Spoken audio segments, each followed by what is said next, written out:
How parameters arise in practice? In a parameterized complexity, the focus is not on whether a problem is hard. The theory starts from the assumption that most interesting problems are intractable when considered classically. The focus is on the question, what makes the problem computationally difficult? In classical complexity, a decision problem is specified by two items of information. One, the input to the problem, two, the question to be answered. In parameterized complexity, there are three parts of the problem specification. One, the input to the problem, two, the aspects of the input that constitutes the parameter, three, the question. The following are some examples of ways in which parameters arise in practice.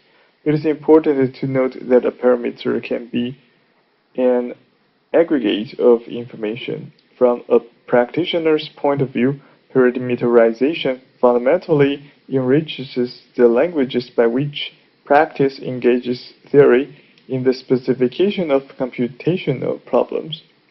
A parameter provides a systematic way of specifying distributional restrictions in the hope of a successful deal with the devil.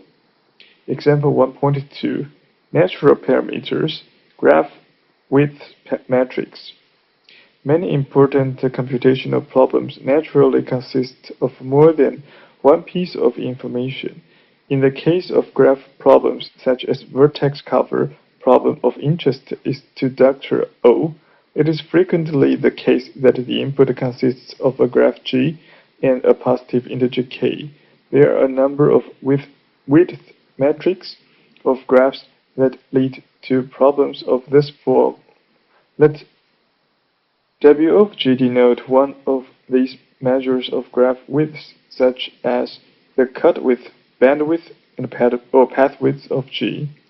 The definitions of these matrices can be found in the appendix and in Chapter 6. The corresponding naturally parameterized problems have the form. Instance, a graph G and a positive integer K. Parameter K. Question, is W of G which is less than or equals to K? In this form, we have the parameterized problem, cut widths, band widths, and the path widths. All three are NP-complete when considered classically. All three have interesting applications covered by small ranges of the parameter K. For example, it has been proposed that the syntactic structure of sentences of natural languages can be modeled by dependency graphs of path width less than 10. Kornai and Tuza. Cut widths and path width have applications for small parameter ranges in a very large scale integrated circuit VLSI design. Bandwidth has important applications in numerical analysis. We now know that cut widths and path widths are linear fixed parameter tractable.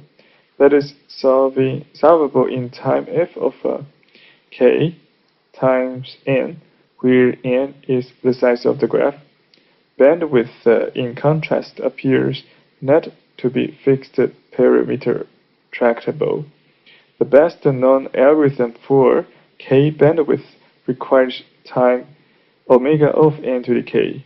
What this means in the practical sense is that we must consider giving more to the devil for this problem in order to strike a successful bargain. The following parameterized problem is one such possibility. Bandwidth 2. Instance, a graph G and a positive integer K. Parameter, the pair K, delta of G, where delta of G is the maximum degree of G. Question, is the bandwidth of G at most K? An important point illustrated by the above discussion is that a given classical problem, such as bandwidth, can be examined under many different parameterizations. Some of these will lead to fixed parameter tractability, and many probably will not. Example 1.3. Implicit parameters in a logical programming, compiler design, and database applications. One of the complaints that has been raised frequently by practical computer scientists against the classical complexity framework is that problems often turn out to be much easier in practice than one would expect from theoretical analysis. For example, the problem of type inferences arises in implementations of programming languages such as ML that are based on the polymorphic type lambda calculus. In Henglen and Mearson, it is shown that the problem is complete for deterministic exponential time, yet it has been widely noted that in practice the problem is efficiently solved by an algorithm that is known to be exponential in the worst case.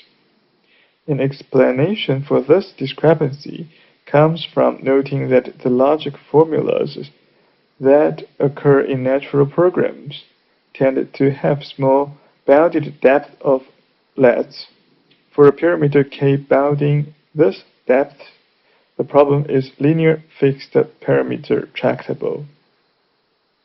Another example concerns the register allocation problem for imperative programming languages. This is a problem that is NP-complete in general. It has been shown that for structured programs with a short-circuit evaluation, the control flow graphs have tree widths less than 10, which allows linear FPT algorithms based on this hidden structure parameter to be developed in, for instance, Elstrup, Lauritsen, and Thorup,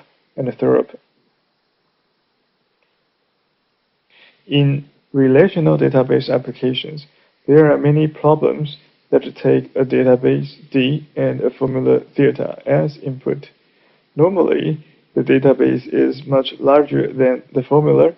Furthermore, specific formulas may be of interest for many different databases, so it's reasonable to consider parameterized problems such as the following. Query non-emptiness. Instance, a database D and a query parameter theta.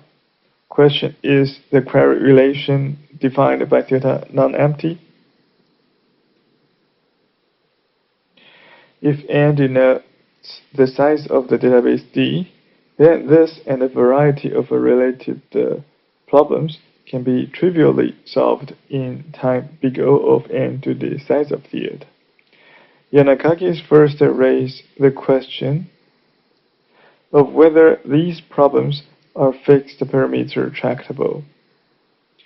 In the reference, for many computational problems in diverse areas of applied logic, formula size may be an appropriate parameter based on similar considerations. Example 1.4, parameters introduced by engineering practices. Some proposals for implementations of public key crypto systems have considered limiting the size of Hamming weight of keys in order to obtain faster processing times. A cautionary note is sounded by the result in Fallows and Koblitz that for every fixed k which with high probability it can be determined in time f of k times n cube whether an ambient positive integer has a prime divisor less than n to the k. If a similar result holds for the discrete logarithm problem for exponents of bounded Hamming weight, then the security of cryptographic implementations such as proposed in Agnew, Moulin, Oniszczyk, and Vanstone will certainly be compromised. Both problems are trivially solvable in time big O of n to the k plus c, where c is a small constant. For another example arising from hardware engineering, the number of processors in a physical parallel processing system is often in the range k, which is less than or equals to 50, and thus is a relevant parameter, both lambda and fellows. Example 1.5, approximation parameters in computational biology. A parameter can be composed of any relevant aspects of a problem. In Jane, Lawler, and Wang, it is shown that the problem of computing a tree alignment for DNA sequences of length n for k species of cost within a factor of 1 plus epsilon of the cost of an optimal alignment can be accomplished in time big O of k times n to the c to the 1 over epsilon. It is natural to consider this problem with the parameter consisting of the pair k and 1 over epsilon, and to ask whether it is fixed parameter tractable. We remark that computational biology is an area where there is an abundance of natural parameters and where also the size of the problem input is frequently quite large. We refer the reader also to, for instance, Lysenko, Kaplan, Shamir, and Tarjan or Steele. The above examples are intended to illustrate some of the possibilities for problem parameterization. Computer scientists with a practical orientation have frequently complained that the classical complexity framework is not sufficiently realistic about natural input distributions. C.E.G. Dean, Kerman, and Lin. As shown by several of the above examples, parameterization provides a systematic means of including distributional information in complexity analysis.